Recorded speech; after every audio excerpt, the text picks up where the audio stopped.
The air in the clearing was heavy with the scent of pine and the dread of finality.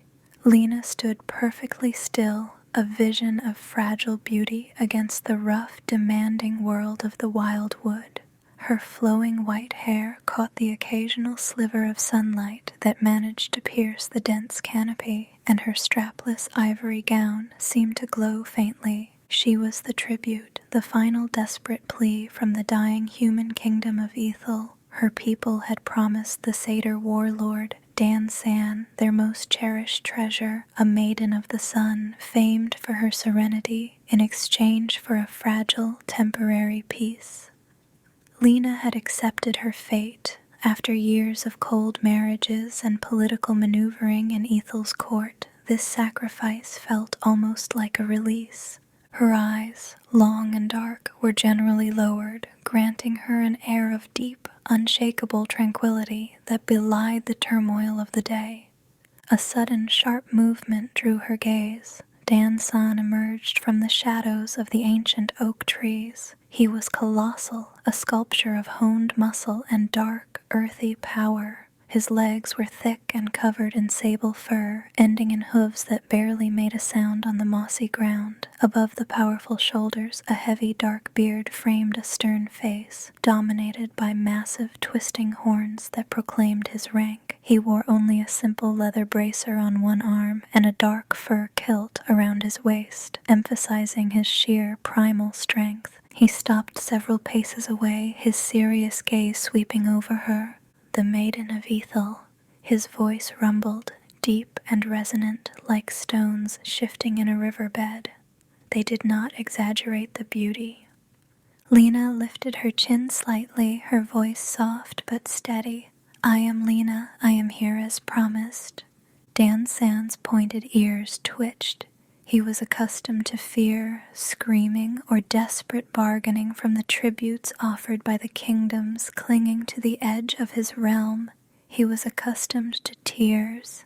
He was not accustomed to this quiet dignity, this serene willingness. "We heard whispers you were a broken people, Ethel," he continued, taking a slow step closer. "Yet you send us a pearl." "Our spirit may be broken by hunger and war, Warlord," Lena replied, her heart fluttering like a trapped bird at his proximity. She noticed the deep tenderness hidden behind the severity of his eyes, an observation she instantly dismissed as wishful thinking. "But we hold fast to our promises. I am yours." He reached out a large, powerful hand, the dark leather of his bracer a stark contrast to her skin. He did not touch her, but measured the distance between them. The air crackled with a tension that was not merely political, but deeply personal. "We shall see, Lena of Ethel," he murmured. "Come, the wildwood welcomes its newest guest." Lena expected a cage or perhaps a rough, smoky tent. Instead, Dan San led her deep into a sprawling fortress woven into the living heart of the forest itself. It was rich with natural magic and the disciplined chaos of a warlord's camp. She was given a chamber carved into the side of a great hill, lit by soft moss lamps and filled with the scent of sweet herbs. For the first few days, Lena was left alone, guarded only by the unspoken promise of the wildwood's borders. She walked the forest paths near her dwelling, always accompanied by the filtering sunlight and the cheerful chirping of forest sprites. She began to discard the weight of her old life, allowing the peace of the woods to seep into her bones. Then Dan San returned. He came not as a frightening ruler demanding obedience, but as a silent watcher. He would join her by the small, clear pool where she often sat, his massive form resting against a stone, observing her as she braided wildflowers into her long white hair. "You do not run," he noted one evening, watching her hands. "Where would I run to?" Lena asked, without looking up. "Ethel is starving. Here there is quiet and food. I have been sold. I accept my price." He grunted, a sound that was half approval, half sorrow. "That is a dangerous acceptance, little one. It makes me forget you are merely a thing of exchange." "Surely your laws forbid you to forget that, Warlord?" she questioned gently. Dansan tensed. The laws of the Satyr realm were ancient, bound into the very roots of the forest by the Wildwood Accord. The Accord stated clearly that human tributes were temporary vessels of peace. They were to be honored, ritually housed during the moon of the harvest, and then either returned, allowing for a new exchange the following cycle, or sacrificed to seal the truce until the next generation. But they could never be kept. Keeping a human beyond the ritual month was an act of aggression, a breaking of the oldest pacts, and would ignite a blood war with all the neighboring human lands. "The Accord demands much of us," Dansan admitted, his voice rough, "especially of the Warlord who must enforce it." "And what does it demand of me?" Lena asked, finally turning her serene gaze fully upon him. He pushed himself up, the fur of his kilt shifting softly. He walked toward her, and this time he did not stop short. He stood above her, eclipsing the light.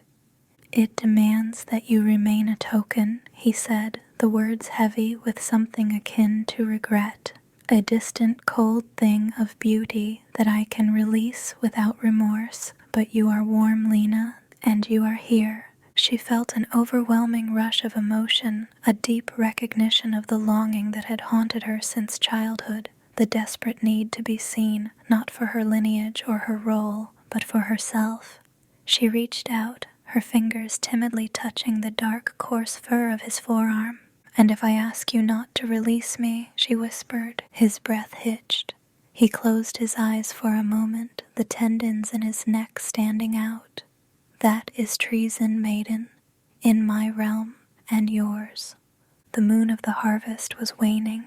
Dansan's elders, particularly the grim, powerful satyr known as Grolak, grew restless. "Warlord," Grolak addressed him in the council hall, his voice sharp with disapproval, "the maiden must be prepared. The ritual demands she be returned to the border by the setting of the next sun, or the accord is void." Dansan sat on his carved wooden throne, his expression unreadable. He had spent the last week avoiding Lena, trying to rebuild the necessary cold distance the law required. He could not. Every time he closed his eyes, he saw her quiet grace, her white gown moving like fog through the green undergrowth. "I know the law, Elder," Dansan replied, his voice flat.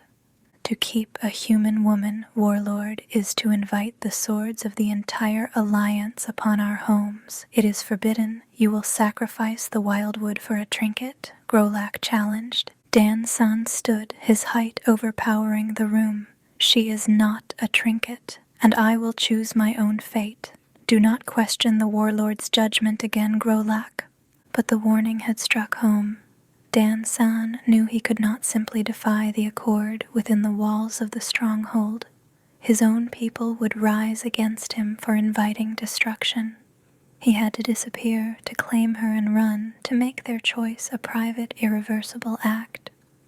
That evening, as the moon rose high and sickly yellow above the trees, Dansan sought Lena. He found her standing by the window of her chamber, looking toward the dark mountains where Ethel lay. "Lena," he called softly. She turned immediately, her serene expression giving way to a hopeful worry. "Dansan, I thought you would not come again." "I cannot stay here," he said simply, "and I cannot release you." He walked toward her and took her hand, his massive palm engulfing hers. The power emanating from him was palpable, yet it was tempered by a rare, breathtaking tenderness. "I have chosen," he told her. "I break the laws of my kin, Lena. I shatter the accord. If I keep you, we will be hunted, not just by the humans who want you back, but by my own elders who believe I have betrayed the Wildwood." Lena did not pull away. Instead, she leaned into him, resting her head against his powerful chest, hearing the heavy, fast beat of his heart. I do not care for your borders or your laws, Dan-san, she confessed, her voice thick with emotion. I only care for the man who sees me and not the token. If we are to be hunted, let us run together. He felt the deep resonance of her acceptance, the fragile strength that had kept her whole. He had never loved anything before, had only protected territory and power. But this woman, this quiet, loving creature, was suddenly the core of his world. Then we must leave now, he decided. We seek the deep forest, where the old magic still masks the paths. He pulled a cloak of dark, heavy wool from the corner of the room, draping it over her white gown, swallowing her small form in shadow. Then he led her out into the cold, moonlit woods. They moved swiftly through the night, Dan-san's powerful stride eating up the distance, Lena keeping pace with surprising agility. Eventually, the moon sank, and the first hints of dawn painted the sky a bruised purple. He knew they needed to rest and hide before the sun fully revealed their trail. He led her into a place where the trees grew thick and moss carpeted the forest floor in a deep, cool green. Sunlight began to filter through the canopy, creating dancing patterns of soft, ethereal gold around them. It was a secluded, vibrant, and sacred space.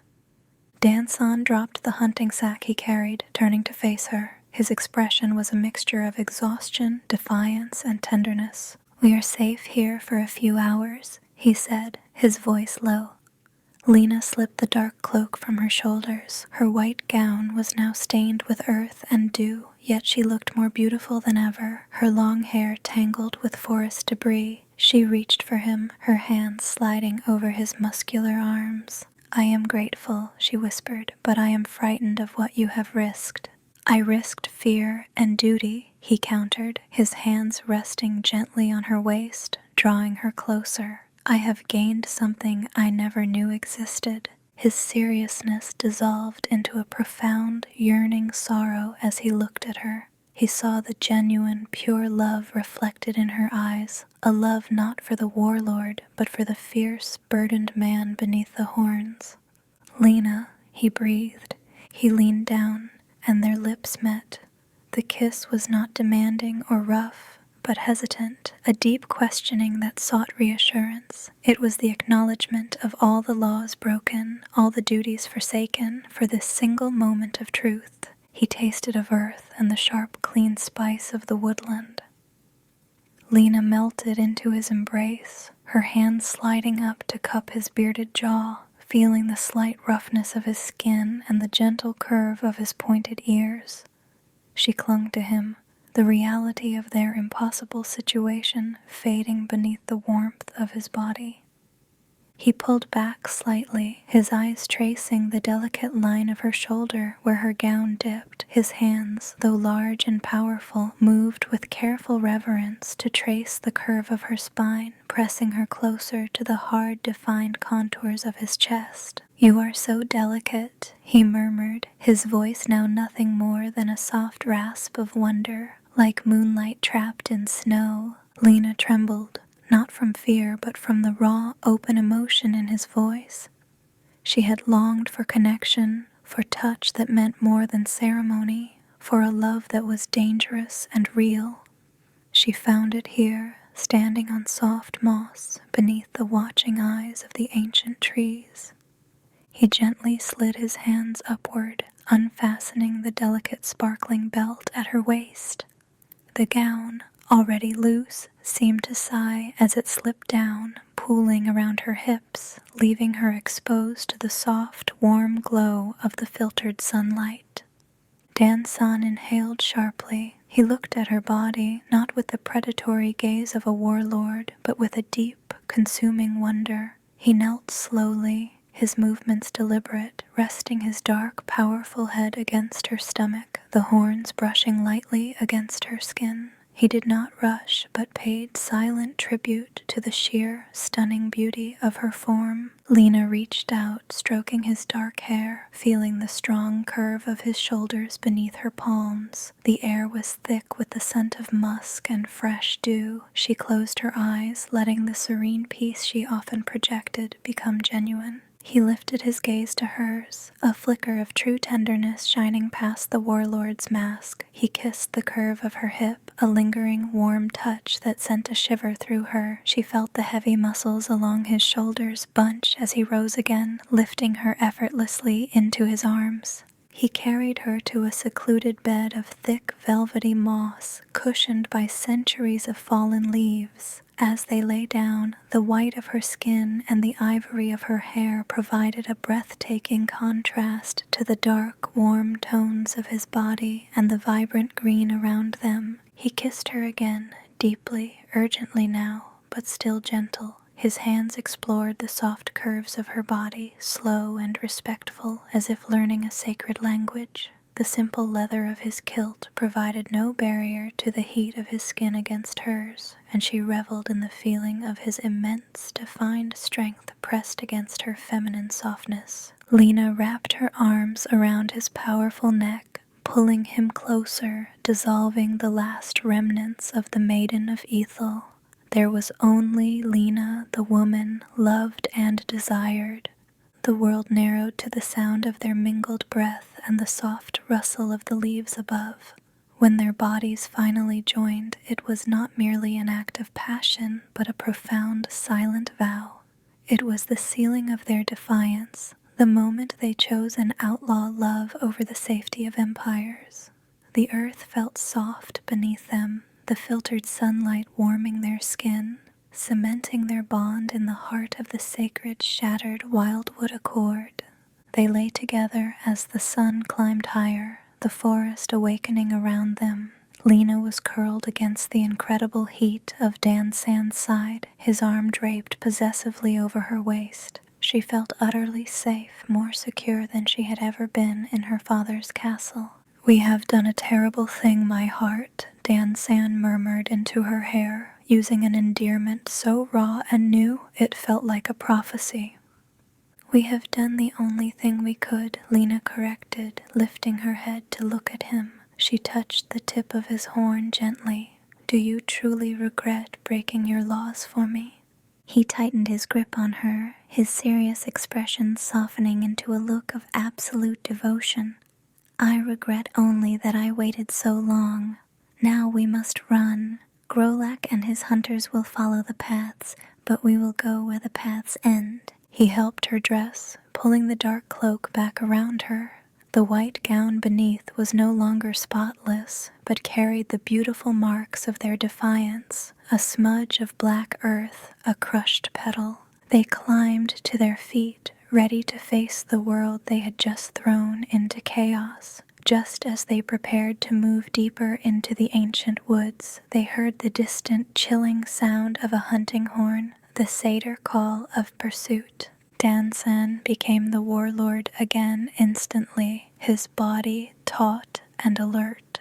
"They found our trail faster than I thought," he growled, pulling his leather bracer tight. He drew a wicked-looking curving blade from a sheath hidden in the tall grasses. "Stand behind me, Lena. I will face any who deny our right to be together." "Nay, Dan San," Lena said firmly, stepping forward until she was right at his side. She reached out and touched the strong, defined muscle of his arm. "I cannot hide now. You broke your laws for me. I will stand with you while you break your people." He looked down at the ethereal woman beside him, his formidable strength tempered by her unwavering grace. In that moment, he knew he had done more than break the accord. He had found a new strength, a reason to fight that extended beyond mere territory. "Then let them come," Dan San declared, his deep voice ringing with fierce determination through the trees. "For today, the wildwood has a new law. Love is the only ruler." He took her hand, interlacing his thick, powerful fingers with hers, and together the warlord and the maiden of Ethel stepped toward the sound of the approaching hunters, ready to carve their impossible future out of the heart of the forest.